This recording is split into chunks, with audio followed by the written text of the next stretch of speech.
출애굽기 14장 10절 이하의 말씀을 통해서 시선의 중요성이라고 하는 제목으로 은혜를 나누고자 합니다.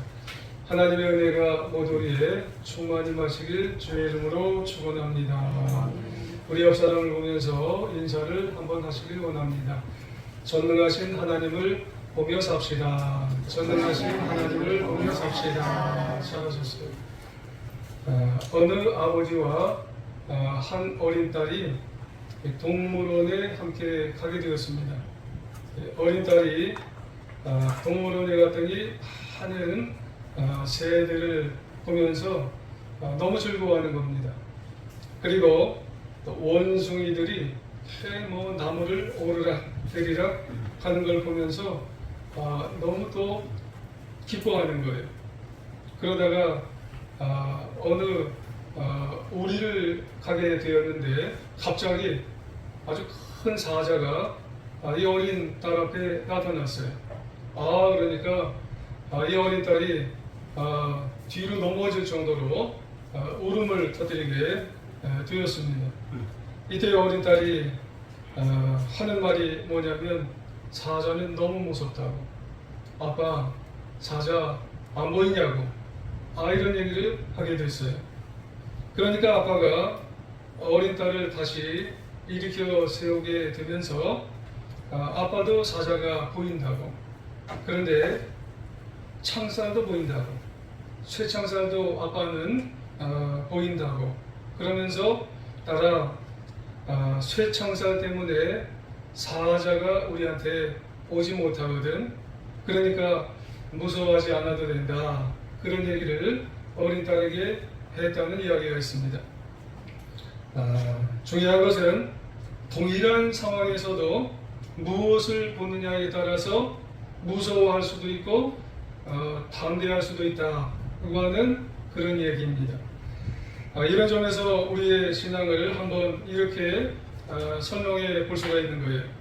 시선의 차이, 시선의 싸움, 무엇을 보느냐에 따라서 우리가 신앙을 가지고 있을 때 승리할 수도 있고 패배할 수도 있다고 하는 말씀입니다. 그러고 보면 신앙은 눈앞에 있는 상황과 환경만 볼 게 아니라 믿음의 눈을 가지고 전능하신 하나님을 볼 수가 있어야 한다는 말씀입니다. 온전한 신앙이라고 하면 어떤가요? 눈앞에 있는 물리적인 상황만 보며 산다면은 매일 업다운, 오르락 내리락 이것만 한다면은 그분은 온전한 신앙을 가졌다고 볼 수가 없는 거예요. 온전한 신앙이라고 하는 것은 믿음의 눈, 영혼의 눈인 영안으로 살아계신 하나님을, 역사하시는 하나님을 우리가 바라보며 살아가는 것이, 그것이 온전한 신앙인 것을 알아야 한다는 말씀입니다. 그러면 어떻게 되는가요? 나는 비록 연약하지만은 전능하신 하나님의 능력을 힘입어서 인생을 승리하게 된다는 말씀이에요. 우리의 시선을 어디에 둘 것이냐 하는 것입니다. 우리의 시선을 상황과 환경에만 두고 살아가는 것이 아니라 그 이면에 역사하신 전능하신 하나님께 우리의 시선을 두고 살아가는 것이 온전한 신앙의 모습이라고 하는 사실을 여러분 놓치면 안 된다라고 하는 말씀입니다. 오늘 본문은 이스라엘 백성들이 출애굽을 한 이후에 광야를 이제 통과하는 그런 말씀이에요. 사실 시간이 지나면서 허락은 했지만 바로 왕이 이스라엘 백성들을 보낸 것을 후회를 했어요. 아주 몹시 후회를 했습니다. 왜 그랬을까요? 바로는 애굽에 내려진 10가지 재앙, 특별히 10번째 재앙인 장자의 죽음의 재앙으로 꼼짝없이 두 손을 다 들고 항복을 했어요. 그 가운데는 본인의 장자도 죽었잖아요. 그래서 이스라엘 애굽의 온 동네마다 다 장자가 죽는 거예요. 그래서 짐승의 첫 새끼도 죽고 사람의 장자는 다 다 죽어나가는 거예요. 그리고 자신의 왕세자도 다 죽으니까 정신이 없는 거예요. 그런데 막상 이스라엘 백성들이 출애굽을 하고 나니까 그 얼마 후에 있다 보니까 정신이 든 거예요. 이거 아니구나. 그도 그럴 것이 이스라엘 장정만 몇 명이 나갔어요? 60만이에요. 그 노동력을 여러분 한번 생각해 보세요. 어마어마한 겁니다. 그 당시 애굽에 벌려놓은 토목공사가 엄청나거든요. 토목공사의 필수적인 것이 뭐냐면 노동력이에요. 근데 이 60만이나 되는 노동력이 하루아침에 다 나가버렸으니 멘탈이 아마 붕괴됐을 거예요. 그래서 바로는 병거 600승과 수많은 군사들, 아마 이 강해를 하는 사람들, 성경학자들은 이 수많은 군사 속에는 한 1개 사단 정도 된다고 합니다. 1개 사단은 15,000명 정도 돼요. 훈련이 된 수많은 군사가 이제 이스라엘 백성들을 추격해 가는 거예요. 그 결과로 이스라엘 백성들에게 있어서는 큰 문제가 발생하죠. 어떤 문제가 발생하냐면 앞에는 홍해가 넘실넘실되고 뒤에는 애굽의 군사들이 쳐들어오는 거예요. 샌드위치가 되는 거죠. 진퇴양난이 되는 거예요. 오도 가도 못하고 이러지도 저러지도 못하는 그런 상황 속에 놓이고 마는 거죠. 여러분, 이런 상황 속에 있으면 누구라도 낙심하는 거죠. 꼼짝없이 죽게 되니까 누구라도 절망의 상태가 되는 상황이죠. 그런데 잘 보면 그런 상황에서 우리에게 주는 메시지가 있었단 말입니다. 모세와 이스라엘 백성들 사이에 아주 큰 격차가 있어요. 바로 시선의 격차라는 거예요. 뭘 보고 있느냐 하는 시선의 차이가, 이건 완벽하게 차이가 다르더라는 거예요. 먼저 이스라엘 백성들이 본 시선은 어디에 두고 있느냐 하는 거예요. 10절 이하에 보니까는 그래요. 바로가 600승의 그런 이 군수이라고 그러나 병거를 이제 몰고 15,000명이나 되는 그런 군대를 몰고 오게 될 때에 이스라엘 백성들이 눈을 들어 본 거예요. 여기서 눈은 육안이에요. 애굽 사람들이 자기를 뒤에 막 쫓아올 때 이스라엘 자손들이 심히 두려워했다는 거예요. 여기서 두려워 부르짖었는데 이 부르짖은 것은 너무 두려워서 막 소리 지른 거예요. 막 두려워서 야, 이거 우리 죽게 됐다고, 이거 어떡하냐고, 막 이쪽에서 저쪽에서 한 300만이나 된 사람이 막 왁자지껄 소리 지른 그런 부르짖음입니다. 너무나 절망스러운 낙심되는 상황에서 무서워서 소리 지른 거예요. 그러니까 그들이 하나님을 보지 못하니까 육안으로 애굽의 군대가 쳐들어오는 걸 보니까 영안이 어두워서 불신앙으로 그들이 부르짖으니까 얼마나 무서워요. 다 한마디씩 한 거예요. 이어서 11절 이하에 보니까 그들이 그래요. 모세에게 또 한마디 하는 거예요. 우리 매장지가 없어서 여기까지 끌고 왔냐고. 어지에서 모세, 네가 우리를 애굽에서 이끌어서 이 같은 짓을 했냐고. 이런 얘기를 하는 거예요. 불신앙이 없으니까 하나님을 무시하고 난 다음에 또 뭐라고 얘기하냐면 지도자 모세에게 나아가서 원망 늘어놓고 불평 늘어놓고, 야 이놈아, 애굽에 묘지가 없어서 광야까지 끌고 와서 우리를 죽이려고 하냐고. 사실 이스라엘 백성들이 전적이 있잖아요. 전적이 무슨 전적이 있냐면 애굽에서 그 고통스러운 도욕을 하게 되어질 때 너무 힘들고 못 살겠다고 울고 굴고 매달릴 때는 또 언제예요? 이제 와서는 또 이런 어려움이 있으니까 또 불평 불만을 또 쏟아놓는 그런 백성이에요. 그러니까 이래 하면은 또 이렇게 불평하고, 또 지금 하니까 또 이렇게 하니까 또 불평 원망을 또 쏟아놓는 백성이에요. 한마디로 이스라엘 백성들은 뭐가 없는 백성이냐면은 육안만 있는 거예요. 육안만. 그 눈으로만 보기 시작하는 거예요. 신앙의 눈이 없어요. 불신앙의 시선으로, 불신앙의 눈으로 보게 되어지니까 하나님을 인정하지 못하고, 그리고 하나님을 인정하지 못하니까 모세를 향해서 원망과 불평을 그냥 늘어놓고 참으로 한심한 모습이 아닐 수가 없다고 하는 그런 말씀이죠. 여러분, 하나님은 분명히 출애굽을 할 때에 이스라엘 백성들을 이끌어 주셨어요. 뿐만 아니라 이스라엘이 광야를 통과하는 내내 여러분, 하나님은 연약한 그들의 수준에 낮추어 주셔서 가시적으로 이스라엘 백성들에게 임재를 하셨던 분이 누구예요? 하나님이셨어요.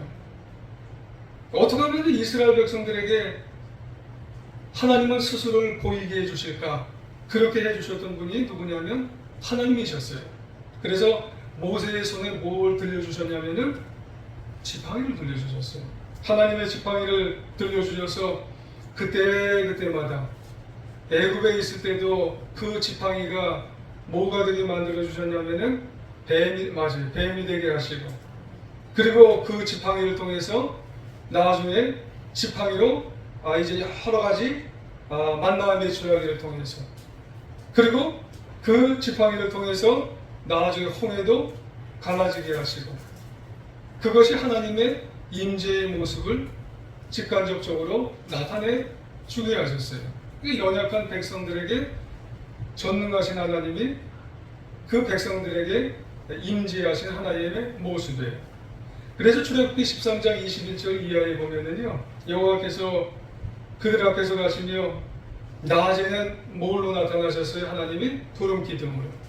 밤에는 뭘로 나타나셨어요? 불 기둥으로. 그래서 그들 앞을 비춰주시고 낮이나 밤이나 진행을 해주시고, 낮에는 구름 기둥으로 밤에는 불 기둥으로 백성들 앞에서 떠나지는 않는 거예요. 항상 함께 해주셨어요. 그러니까 하나님은요, 계속해서 함께 해주셔서 단 한 번도 이스라엘 백성들을 떠난 적이 없으세요. 근데 그럼에도 여러분, 불신앙의 눈을 가지면, 이 육안의 눈만 가지면은요, 언제 하나님이 나와 함께 해주느냐 그러는 거예요. 그리고 입만 열면 이렇게 함께 처음부터 끝까지 함께 해줬는데, 이 육안의 눈만 갖고 불신앙의 눈을 가지면은요, 입만 열면 불평하는 거예요. 입만 열면 원망을 하는 삶을 사는 게 누구였어요? 이게 이스라엘 백성들이고 하나님의 자녀인 우리인지 몰라요. 늘 임마누엘로 처음부터 끝까지 함께 해주셨는데, 육안의 눈만 갖고 신앙의 눈을 갖지 못하면 원망과 불평이 입을 향해서 부르짖는 거예요. 항상 부르짖는 거예요. 언제 해주냐는 거예요, 하나님이. 하지만 이런 와중에서 모세는 달랐다는 거예요. 어떻게 달랐어요? 모세도 눈앞에 펼쳐진 상황이 달랐을까요? 눈앞에 상황이 펼쳐진 상황이 똑같아요. 모세도 이스라엘 백성과 같이 육안을 가졌어요. 육안을. 앞에는 홍해가 펼쳐져요. 뒤에는 애굽의 군대가 여러분 똑같이 쳐들어오는 거예요. 샌드위치예요. 진퇴양난이에요. 하지만 모세는 이스라엘 백성들과 달리 영적인 눈을 가져서 일명 영안을 뜨여서 전능하신 하나님을 바라보는 시선을 가졌다는 게 다르다는 거예요. 할렐루야. 그러니 용기가 생기는 거예요. 두려움이 사라졌다는 그런 말씀입니다. 여러분, 우리도 육안이 있지만 모세와 같이 영안을 가지고 인생을 살아가는 하나님의 자녀가 되시길 주 이름으로 축원합니다. 그래서 이 백성에게 이렇게 모세가 외쳤어요. 13, 14절 보면 13절과 14절 같이 읽어보겠습니다. 시작. 모세가 백성에게 이르되 너희는 두려워 말고 가만히 서서 여호와께서 오늘 너희를 위하여 행하시는 구원을 보라. 너희가 오늘 본 애굽 사람을 영원히 다시 보지 아니하리라. 여호와께서 너희를 위하여 싸우시리니 너희는 가만히 있을지니라. 아멘. 할렐루야. 여러분, 이거 육안만 가진 사람은 이런 말을 못해요. 영적으로 여러분 시선을 가진 사람은 여러분 진퇴양난의 상황 속에서도 이런 말을 하여 인생을 승리하며 살아가게 되는 줄 여러분 기억하시기를 원합니다. 여러분, 두려워하지 말라고 하는 거예요. 선포를 하는 겁니다. 낙심하지 말고 절망하지 말라는 거예요. 여러분, 우리 요즘 말로는요, 좀 떠들지 말라는 거예요. 여러분, 문제가 꽉 차 있으면은요, 어떤 사람은 막 떠드는 사람이 있어요. 이거 어떻게 해? 너무 낙심스럽지 않아? 절망스럽지 않아? 그렇게 얘기하는 사람이 많아요. 입으로 계속 야, 이거 절망스러워. 이거 어떻게 해? 근데 어떤 사람은요, 가만 좀 있어라. 하나님이 하실 거라고. 낙심하지 말라고.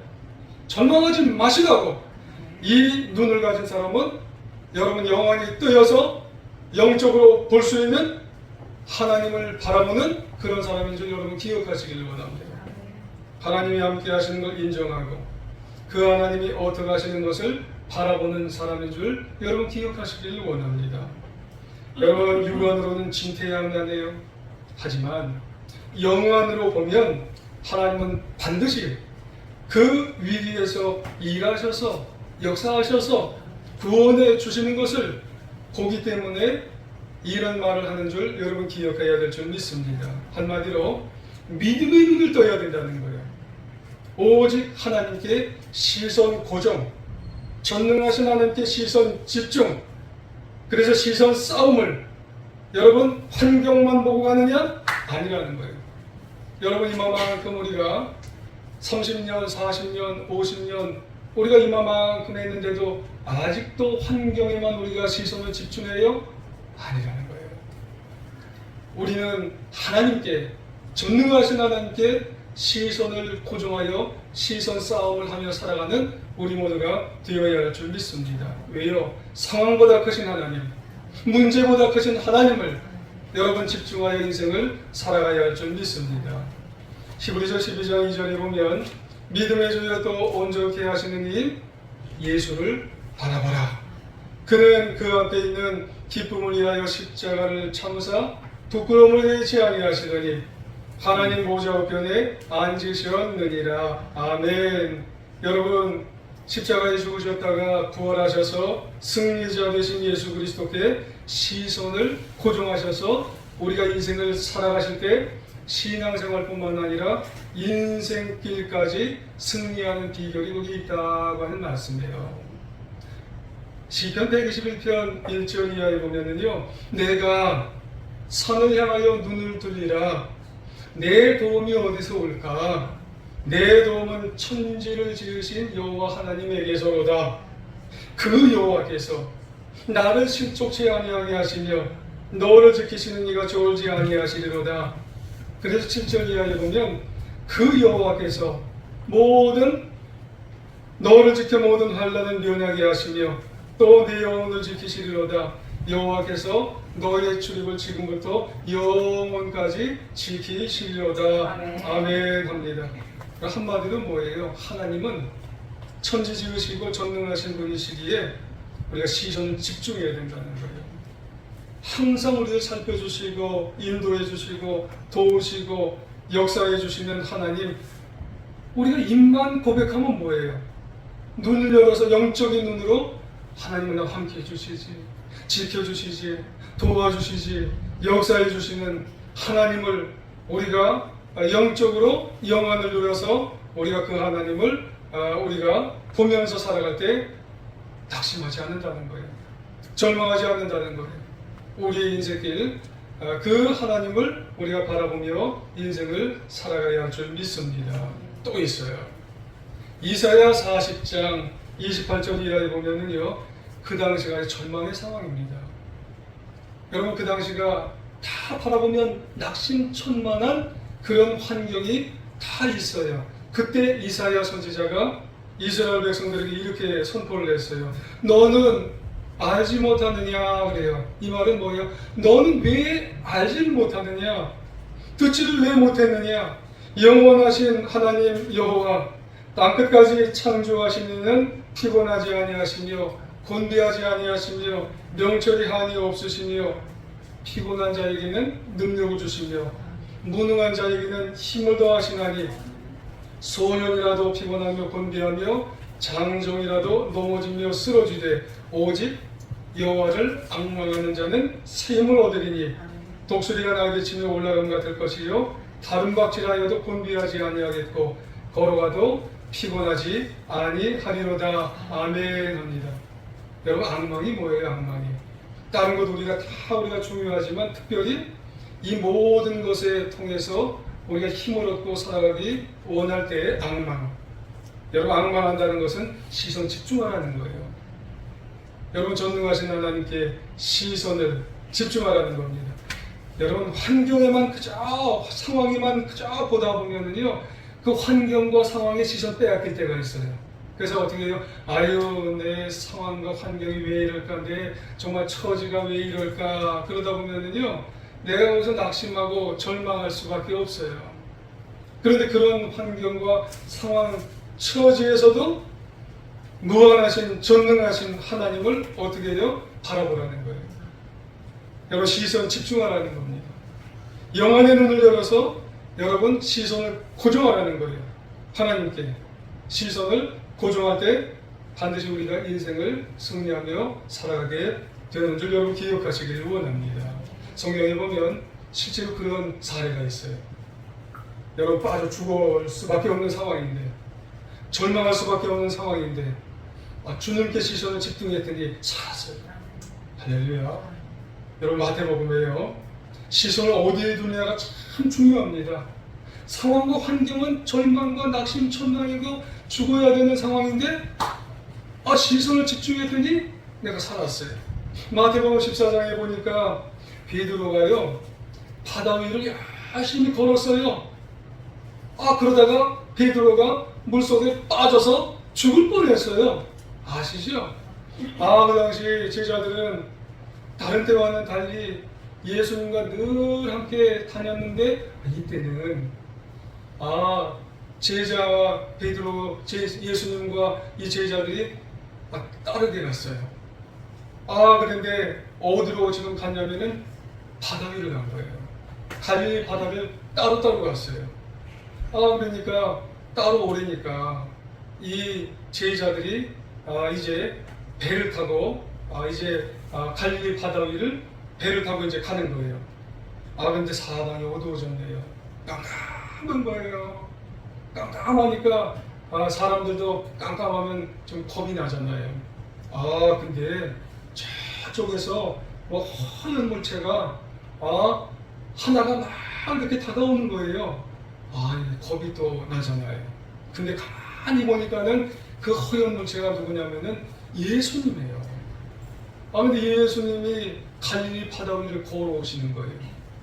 그러니까 이 베드로가 나도 좀 걷게 해달라고. 그러니까 예수님이 뭐라고 그러세요? 그래, 걸어와라. 그러는 거예요.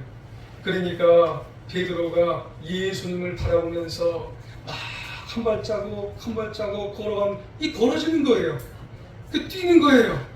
막 걸어놓으니까 예수님을 바라보며 거는데 어느 순간에 옆에서 이 파도 같은 것이 막 쳐서 이 베드로에게 쳐오는 거예요. 옆을 보니까 진짜 큰 파도가 베드로에게 쳤어요. 그 옆에 파도를 보니까는 이 베드로가 파도를 보는 순간 어떻게 됐어요? 바다 물속으로 빠지게 되었다는 그런 말씀이에요. 여러분, 그때의 상황이 이래요. 마태복음 14장 29절 이하에 보니까 이런 말씀이 있습니다. 예수께서 오노라 하고 말씀하였습니다. 그러자 베드로는 배에서 내려 물 위로 걸어서 예수께로 향했습니다. 그러나 베드로는 바람을 보자. 바람을 볼 때 뭘로 봤을까요? 육안으로 봤어요. 그 전까지는 예수님을 이제 계속해서 시선을 집중해서 갔는데, 놓치지 않고 갔는데 옆에서 이제 바람이 이제 파도와 함께 오는 것을 보자마자 겁이 났어요. 그러자 바로 물속으로 가라앉기 시작했고, 베드로가 하는 말이, 소리치면서 하는 말이 뭐냐면, 주여 살려주십시오. 살려주십시오. 여러분, 물속으로 빠졌다는 그런 말씀입니다. 여러분, 이때 예수님께서 물에 빠진 베드로를 잡아 끌어올리시면서 구원을 해주셨어요. 하지만 베드로는 한 소리 들었어요. 뭐라고 한 소리 들었냐면, 믿음이 작은 자여 왜 의심을 하느냐. 이 말은 뭐예요? 왜 시선을 다른 데 두느냐, 왜 나에게서 왜 시선을 띄웠느냐 라고 하는 그런 말씀이에요. 나를 잘 보고 오더니만 왜 시선을 놓치고, 왜 시선을 다른 환경, 상황 이런 데 두고 겁을 먹고 왜 빠지느냐. 여러분, 우리도 인생을 살아가다 보면 우리 마음이 평안하고, 때로는 생각지 않은 기쁨도 내 마음속에 들고 담대하고 든든하고 이럴 때가 있어요. 예수님께 집중할 때, 시선을 하나님께 놓치지 않고 살아갈 때는 여러분, 우리가 든든하고, 여러분 마음에 기쁨이 있고 평안이 있고, 여러분 우리가 하루하루 살아가는 것이 왜 그렇게 용기가 나는지 몰라요. 때로 보면은 내가 흔들리는 거예요. 내가 평안이 없어요. 내가 너무너무나 두려운 마음이 들어요. 시선을 놓쳤기 때문에 그렇다는 말씀이에요. 여러분, 이 베드로의 이야기를 통해서 우리에게 주시는 메시지가 뭘까요? 주님께 시선을 고정해야 된다는 말씀이에요. 모세도 그렇다는 거예요. 우리에게 시선을 집중해서 영안으로 시선을, 우리가 늘 하나님, 전능하신 주님, 여러분 시선을 놓치지 말아야 되는 줄 여러분 기억하시기를 원합니다. 그러면 우리에게 과제가 있어요. 구체적으로 주님께 시선을 고정하라고 했는데, 집중하라고 했는데, 그럼 가만히 이렇게 눈만 멀뚱멀뚱 뜨고 있으면은 우리가 시선을 잘 고정하고 시선 싸움에서 우리가 이기고 살아갈 수가 있을까요? 여러분, 사실 13절의 본문에 보면 모세가 백성에게 가만히 있으라 그랬어요. 그러면은 아무것도 하지 말고 구경만 하면서 가만히 있는 것일까요? 그건 아니에요. 하나님을 향해서 눈을 고정시키라는 그런 말씀입니다. 그래서 모세와 백성들의 모습을 잘 살펴보면 뭘 우리가 볼 수가 있냐면은 시선을 고정하라고 하는 말씀은 하나님의 말씀입니다. 하나님이 주시는 말씀, 하나님을 향해서 기도를 할 때 그 기도를 부여잡고 우리가 집중하며 살아가는 게 시선을 고정하고 시선 싸움에서 이기게 된다고 하는 사실을 여러분 기억하시기를 원합니다. 하나님 안 보이잖아요. 그렇기 때문에 말씀을 우리가 부여잡고, 때로는 그 말씀 갖고 우리가 기도하는 그 기도를 우리가 늘 우리가 집중하며 살아가는 것이 우리에게 있어서는 시선 싸움을 하는 것이다 라고 하는 사실을 여러분 기억하시기를 원합니다. 15절 이하에 보면 그런 말씀이 있어요. 그때 여호와께서 모세에게 뭐 했다고요? 말씀하셨습니다. 그래요. 네가 왜 내게 부르짖느냐? 이스라엘 백성들에게 계속 가라고 하여라. 너는 네 지팡이를 들고 손을 바닥위로 뻗어 물을 갈라라. 그러면 이스라엘 백성들이 마른 땅 한가운데로 해서 바다를 건널 수 있을 것이다. 아멘. 그렇습니다. 무슨 말이에요? 하나님은 이스라엘 백성들에게 계속 전진하라고 합니다. 하나님은 모세에게도 바다를 향해서 지팡이를 내밀어라고 그렇게 말씀을 합니다. 이때 모세와 백성들은 어땠나요? 하나님의 말씀이에요. 말씀에 순종하는 겁니다. 모세는 아마도 말씀 앞에서 지팡이를 이렇게 들었을 거예요. 지팡이를 들고 하나님 말씀을 기억하면서 뭐 했을까요? 간절히 기도하는 거예요. 그러니까 우리가 시선을 집중한다는 것은 말씀에 순종하는 것이고, 말씀에 순종하면서 모세와 같은 경우는 기도하는 거예요. 여러분, 우리에게 있어서 하나님 앞에 어려운 문제나 힘든 문제가 있고 진퇴양난의 그런 문제가 있을 때 하나님 앞에 나와서 말씀 부여잡는 게 시선 집중하는 겁니다. 그리고 그 말씀을 가지고 기도하는 것이 시선을 집중하고 시선의 싸움을 하는 것이에요. 여러분, 그런 시선의 싸움에서 절대 지지 말기를 원합니다. 영안의 눈을 떠서 이 말씀을 내가 부여잡는 것, 이게 나에게 살고 죽는 거다. 이것을 꼭 부여잡고 살아갈 수 있는 하나님의 자녀가 되어야 할 줄 믿습니다. 그러니까 모세와 이스라엘 백성들에게 놀라운 정말 신비한 일이 일어났어요. 구름 기둥과 함께 앞에서 역사하는 하나님의 사자 천사지요. 이스라엘의 뒤로 물러갔어요. 그러더니 애국 군대 쪽에는 점점점 깜깜해지고요.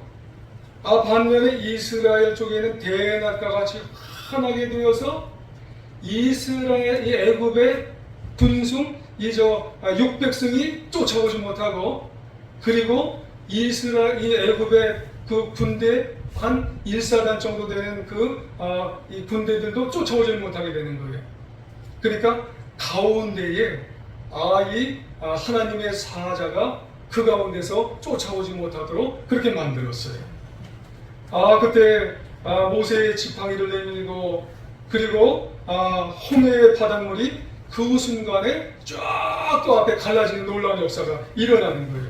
바닥이 드러나고 마른 땅이 되어서 이스라엘 백성들이 하나님의 말씀대로 홍해가 갈라지는 놀라운 역사가 일어나게 되었다고 하는 말씀입니다.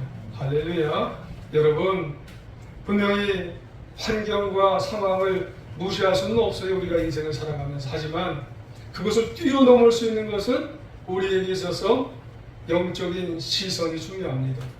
누구를 바라보는 시선이에요? 하나님을 바라보지만, 우리가 하나님을 바라볼 수는 없지만 그 하나님께 시선 집중하는 것은 말씀이라고 했어요. 그리고 말씀을 부여잡고 기도하는 것이라고 했어요. 여러분, 우리에게서 문제가 생기면 나에게 주신 하나님 말씀, 그리고 말씀을 가지고 하나님께 무릎을 꿇고 기도하는 것, 이게 시선입니다. 영적인 시선, 집중하는 것입니다.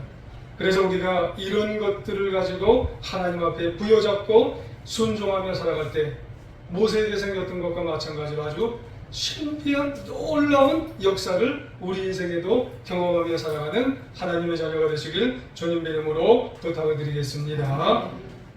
여러분, 기독교 역사에 있어서도 여러분, 많은 신앙의 위인들이 있어요.